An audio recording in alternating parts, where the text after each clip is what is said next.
કોઈનો ઈશારો હોય, લા ઈશારો છે ને અમારામાં અક્કલ નથી, 35 વર્ષ ક્યાં ધૂળમાં કાઢ્યા, તડકે ધોળા કર્યા હોય, અમને હંધી ખબર છે. તો સરકારને અમે શું કહીએ છીએ કે ભાઈ સાહેબ તમને ત્યાં ટ્રસ્ટી જુઓ, હાંડ નથી ને બાપ નથી, તે તમારે ફાવે એમ તાગડધી ના કરો. તમે આ ગરીબોને આંસુ લૂછો, બસ એટલી વાત કરીએ છીએ.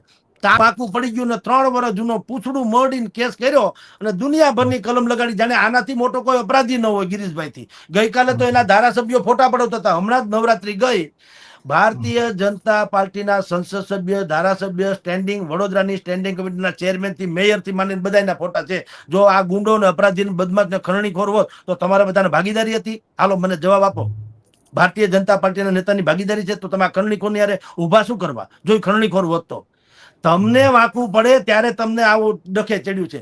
3 વર્ષથી ઓલો ન્યાય માટે માની લો કે એને ફરિયાદ કરીને નિર્દોષ હતો. હાલાકી એની કરમ કુંડળી અમે તો આજે છાપી છે કે ભાઈ કેવા છે. નાબાલિકની ઉપર બળાત્કારના કેસ સહિતના સંગીનમાં સંગીન કહી શકાય એવા એની ઉપર અપરાધ છે. મકાનો ખાલી કરાવવા, સૂચિત મકાનો બનાવવા, ધોખા દેવા, ખંડણી ઉડાવવી, ધમકી કરવી, ગમે બોલીને ફરી જવું, આવા દુનિયાભરના અપરાધો એની ઉપર છે. તો એને કઈ નહીં, અપરાધ તો તમારી જાણ ખાતર. આપણા CR પાટીલ ઉપર 150 છે ને અમિત શાહ ઉપર હતા, એ નિર્દોષ છૂટા ત્યાં સુધી નતા ભાગીને બીજા દેશમાં રહેતા હતા કે નહીં? તમારી પર અપરાધ તો થયા. તમે હવે કેમ કહો છો બચ્ચું ખાબડથી માંડીને બધા કિસ્સામાં કે આ તો આક્ષેપ તો અમારી આબરૂને લીલામ કરવા કરે છે? એ આક્ષેપ સાબિત થાય ત્યારે તો અમે તો તમે અત્યારે શું કહો છો? ગામે ગામમાં ચીતરી તો માર્યા છો. અમે કોઈથી એમ કઈ ગાંજા કે ફાટા જાય એમ નથી. હું અત્યારે અમને તમારા માધ્યમ થકી જેટલે મને સાંભળે છે, જે લોકોને મારામાં શ્રદ્ધા છે કે અથવા તો હું બોલું છું એને સાચું લાગતું હોય અથવા તો મને એમ લાગતું હોય કે આ ભાઈએ મારા વિશે બોલું, હું તમામ મિત્રોને વિનંતી કરું છું કે 1-2 દિવસમાં હું મારા એક કાર્યક્રમ જાહેર કરવાનો છું. કારણ કે આ પ્રકારની હિટલરશાહી, તાનાશાહી તમે મીડિયાને દબાવીને તમારે તમારા જ મંદિરે વગાડવાની સ્થિતિ છે, એ ચલાવી લઈ શકાય નહીં સાહેબ. એના માટે તેને જે કાંઈ કરવું ઘટે અમે અમારે સહન કરવા તૈયાર છીએ, ભોગવવા તૈયાર છીએ. મહાત્મા ગાંધીની તો અડધી જિંદગી જેલમાં ગઈ હતી. હવે અમારી તો બોણી નથી થઈ. થાહી દેજો તમે, તમારે જે થવું એ થાય, કોઈ ફરક નહીં. અલબત્તા એમને કઈ ખાડો કર્યા વગર ટેકરો ન થાય. પણ અમારી ઈચ્છા એવી છે કે હાથે કરીને અમને વધુ છંછેડીને જાહેર જીવનમાં ન લાવે તો વધુ સારું સાહેબ. તમે એવી રીતે ન કરો કે તમે અમારું કાંઈ છાપોમાં ખાલી કલબલિયા વગાડો, એવું ન હાલે. ગરીબના આંસુ હેઠે પડે એ પહેલા અમારે એનો પડઘો પાડવો પડશે. કાં તમે મદદ કરો અને કાં તમે આમાંથી જે છે મીડિયાને દબાવવાનો બંધ કરો, બેમાંથી એક. હું એવડો મોટો માણસ નથી, કારણ કે આ તો એવડી મોટી, હવે તમે વિચાર કરો એવડી મોટી સરકાર અને કેવળ મારા સિવાયના તમે વિડીયો જુઓ, દુનિયાભરના વિડીયો છે જ આ ટાઈપના છે.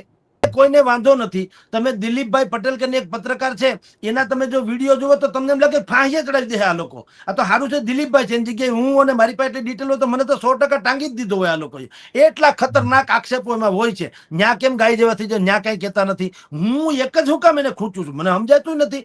પણ મને એમ કે તમારી ભાષા, તો મેં એક વખત એને કીધેલું છે તંત્રને કે ભલા માણા તમે ભાષા ઉપર ક્યાં જાઓ છો? સારું થયું મળવાને, તમને શબ્દો મળ્યા, ચરણે આવું તો વર્ષોના વર્ષો લાગે. સારું થયું તમે સમજો છો શાનમાં, અને કહેવા બેસું તો વર્ષોના વર્ષો લાગે. તમારી બાજુ છે શબ્દ ને અમારી બાજુ ફેર છે. મેં એમ કીધું સૌરાષ્ટ્રમાં અમે વડીલ કહીએ, પિતાજી કહીએ, બાપુજી કહીએ, દાદા કહીએ, એવા શબ્દો છે. તમારી ત્યાં ડોહો એવો શબ્દ છે, ડોહો. હવે અમારી ત્યાં એ ગાળ છે, ડોહો ન કહેવાય કોઈને. કોકને વડીલને ડોહો કે તો કાં ઈ મારે ને કે એના પરિવારજનો મારે કે ડોહો એટલે હું એમ. હવે તમારી ત્યાં ઈ બાપુજીના વિકલ્પ તરીકે વખણાય છે. તો શબ્દોનો ફેર છે પણ સૂર તો એક કે નહીં. ઈ ડોહો કે છે તો અપમાન નથી કરતા, એના પિતાજીને જ સંબોધે છે. અહીંયા અમે બાપુજી કે બાપા કે દાદા કાકા કે એવું કહીએ છીએ. તો વાત શબ્દો ફેર છે, ઈ એને ખૂંચે છે કે ભાઈ તમારા અમુક શબ્દો અમને ખૂંચે. મને મુખ્યમંત્રીએ સ્વયં એમ કીધું, એનો સ્ટાફ આખો ઉભો તો અમે મળવા ગયા હતા એક સમયે. મુખ્યમંત્રીએ કીધું કે તમારા વિડીયોના અમને બધી ખબર છે, કેટલાય વિડીયો અમે જોઈએ છીએ, અમારા સ્ટાફને પૂછી લ્યો. અમે એમ કીધું કે જગદીશભાઈના શબ્દો સામે ન જાઓ, એમાંથી જે સત્ય છે ને નિર્ક્ષીર પારવવાનું છે એ તારવીને આપણે તમારે સુધારો કરી લ્યો. અમુક વાત તો એની હારી તો હોય છે, તો એવું કાં બધા નથી કરતા? શબ્દો ઉપર તમે શું કામ જાઓ? મેં તમને ગાળ ભેળ તો દીધી નથી. વાત કરું કે તમે દાખલા તરીકે બીજા બધા લોકો ધારો કે ડિપ્લોમેટિક ભાષા શું કહેવાય કહું, આ લોકો શું ઈચ્છે છે એ કહું છું. એ શું કે છે? એ એમ કે છે કે તાત્કાલિક સર્વે થવું જોઈએ, કિસાનોને એક હતાશામાંથી બહાર લાવવા જોઈએ, અને એ લોકો જે છે એને કોઈ સધિયારો આપવો જોઈએ, અને જે સ્ટેચ્યુ ઓફ યુનિટીમાં આપનો સમારોહ જે છે એ સમારોહની ગરિમાપૂર્ણ જળવાય. ત્યાર પછીથી આવી બધી એ લોકો હાલડા ગાય. હું એમ કઉ છું કે એ ગોકીરો ખોટો છે. મારી ભાષા એવી છે કે ભાઈ ન્યા ક્યાં નાટક કરવાની જરૂર છે. ઠમક ઠમક તમે ઢેકા ઉલાડી નેચા કોની એકતા થઈ ગઈ એકતા તો હાલો કુરબાન છે. હાલો અમારા ખેતરે ખેતરે ભલે થાય, તમે બધા એક થઈ ગયા. ભાજપ કોંગ્રેસ, અરે ભાજપ એક નથી થયું. ભાજપ કોંગ્રેસ ની ક્યાં વાત કરો? હિન્દુ મુસ્લિમ એક નથી. તમે હંધાઈ સાધુ સંતોને ભેગા કર્યા હોત તો આ બધી પીંજણ કરી, પરેડ કરી, હવા નવા લુગડા પહેરીને ઠમક ઠમક પરેડ કરી, ફેરકણા બે કામ ઉડાડા 15મી ઓગસ્ટની જેમ. શું થઈ ગયું મને કયો? કોણ ફાટી પડ્યું આપડે? ક્યાં ધજાકા પતાકા થઈ ગયા? હાલો મને કયો. શું આખા ગુજરાતમાં તમે હરામ બરોબર કોઈને પૂછી લેવાની છૂટ કે તમે આ 15મી ઓગસ્ટ, અરે આપણે અહીંયા કેવડિયા કોલોનીમાં હમણાં જે થયું હતું એકતા પરિષદમાં, તમે શું માનો? હરામ બરોબર કોઈ જોયું હોય તો કે એને કાંઈ એમ કે ભાઈ તો મુખ્યમંત્રી વડાપ્રધાન એવી ટેવ છે ડિસ્કો લેલા લેર કરવાની, તો એમ કે બીજું કોઈ નહીં કે ભાઈ સારું થયું. જો ઈ થઈ ગયું ને, અમારા બે કુટુંબમાં ઝઘડો હતો ને આ ભાઈની એકતા પરિષદને કારણે અમે બધા એક થઈ ગયા, તો કુરબાન છે. કોઈ કૂતરું એક નથી થયું. હંધા એકબીજાને સામે બહે છે. તો મારો શબ્દ કે મારી ભાષા ઈ છે કે ભાઈ ઈ ડીંડક બંધ કરો. 2000ની થાળી તમને ગળે ઉતરે કેમ? અમારા અહીંયા પિંગળસીદાન ગઢવી કહી ગયા કે સોનાના થાળમાં 32 પકવાન ભૂખા ભક્તોને મેલીને કેમ ખાવું? ભક્તો અહીંયા પગથિયે ભૂખા હોય ને તમે ઠાકરને થાળ ધરો અનકોટનો સોનાના થાળમાં, તો ઠાકોરજી પોતે કે સોનાના થાળમાં 32 પકવાન આ ભૂખા ભક્તોને મેલીને કેમ ખાવું? ઠાકોરજીને ગળે નથી ઉતરતું. તમે તો આમ ડકારે ન લીધી, દાબી ગયા 2000ની ડીશ 4 ટાણા દાબી. તમે વિચાર કરો 3 દિનનો કાર્યક્રમ હતો તો લગભગ 6 ટાણા દાબી. તમને શરમ ના આવી કે અહીંયા અમારો જગતનો તાજ ભૂખે મરે છે? એના છોકરા જે દુનિયાનું પેટ ભરે એના છોકરા ભૂખે હોઈ જાય છે. 3 જણાએ આપઘાત કર્યો સાહેબ. એક ભાઈએ આજે જ તમને વિડીયોમાં તમને કહું, મારી પાસે વિડીયો આવ્યો છે, પથ્થર બાંધ્યો અહીંયા છાતીએ કે હું પાછો ઉપર ન આવું. કુવામાં ખાબકી ગયો, મરી ગયો જણ. બોલો, ઉનાના છે, કોઈ મુસ્લિમ ખેડૂત છે, બિચારાનો પાક નિષ્ફળ ગયો, મરી ગયા કાયદેસર. એક બીજા એવા ભાઈ છે, એને આપઘાત કરી લીધો. તો એટલે અમારી ત્યાં અમારા માણસો આપઘાત કરી જાય અને તમારું રૂવાડું ફરકે નહીં. તમે ત્યાં ડિસ્કો કરો, તમે શેના સરકાર કહેવાઓ? એટલે એને આ ગમતું નથી. હવે નથી ગમતું તો હવે એ તમારો વાંક છે. અમે કહીએ એ ખોટું છે, તમે કરો છો એ ખોટું છે. બેમાંથી એક નક્કી કરો.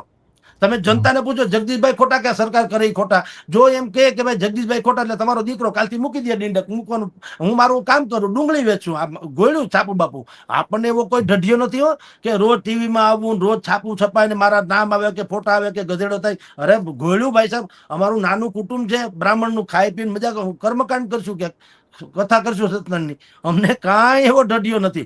આ તો ઈશ્વરે તક આપી છે તો અમને એમ થાય છે કે ભાઈ ભગવાને તક આપી છે તો આપણે થાય એટલી મદદ કરીએ. આપણે સેતુ બનીએ છીએ, પ્રજા અને તંત્ર વચ્ચેનો સેતુ મીડિયા. એટલે હવે ઈ એને ગમતું નથી તો એ અમારો વાંક નથી ભાઈ સાહેબ. અને વાંક હોય તો ચડાવજો ભાઈ. હું તો બોલીશ, હું એક પત્રકાર છું. જો મને જેલમાં નાખવો હોય તો નાખો, પણ હું સત્ય બોલવાનું બંધ કરીશ નહીં. સ્વાગત છે તમારું જાગૃત નાગરિક ગુજરાત રાજકારણમાં. જય હિન્દ મિત્રો. વરિષ્ઠ પત્રકાર જગદીશ મહેતાએ ભાજપના નેતાઓ પર ઉઠાવ્યા તીખા સવાલો. જગદીશ મહેતાનું કહેવું છે કે પત્રકારત્વનું કામ સવાલ પૂછવાનું, માહિતી લોકો સુધી પહોંચાડવાનું ને સત્તામાં બેઠેલા લોકોની કામગીરી પર નજર રાખવાનું છે. તેમના મતે જો કોઈ પણ સરકાર કે નેતા લોકો સામે જવાબદાર હોય તો તેમણે કામગીરી વિશે પ્રશ્ન પૂછવા એ લોકશાહીનો એક ભાગ છે. તેમણે એવો પણ દાવો કર્યો છે કે કેટલાક ભાજપના લોકો અંગે એવી બાબતો છે જે લોકો સામે આવવી જોઈએ. જગદીશ મહેતાએ પોતાના નિવેદનમાં કહ્યું છે કે જો સત્ય બોલવાને કારણે તેમના પર કાર્યવાહી થાય અથવા તો તેમને જેલમાં જવું પડે તો પણ તેઓ પોતાના વિચારો વ્યક્ત કરતા રહેશે અને નિડરતાથી પોતાના વિચારો અને જનતા સામે જે સાચી હકીકત છે એ લાવ્યા વગર રહેશે નહીં.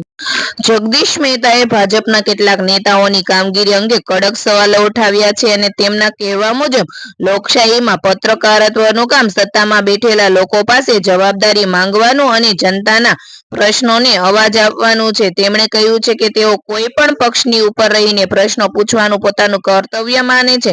તેમના મતે જનતાને અસર કરતા મુદ્દાઓ પર ખુલ્લી ચર્ચા થવી જોઈએ અને સત્તામાં રહેવા લોકો પાસેથી જવાબ માંગવા જોઈએ.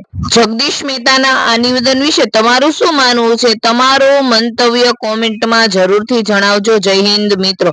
આવી જ અપડેટ્સ માટે અમારી ચેનલ જાગૃત નાગરિક ગુજરાત રાજકારણને ફોલો કરવાનું ભૂલતા નહીં. Thank you.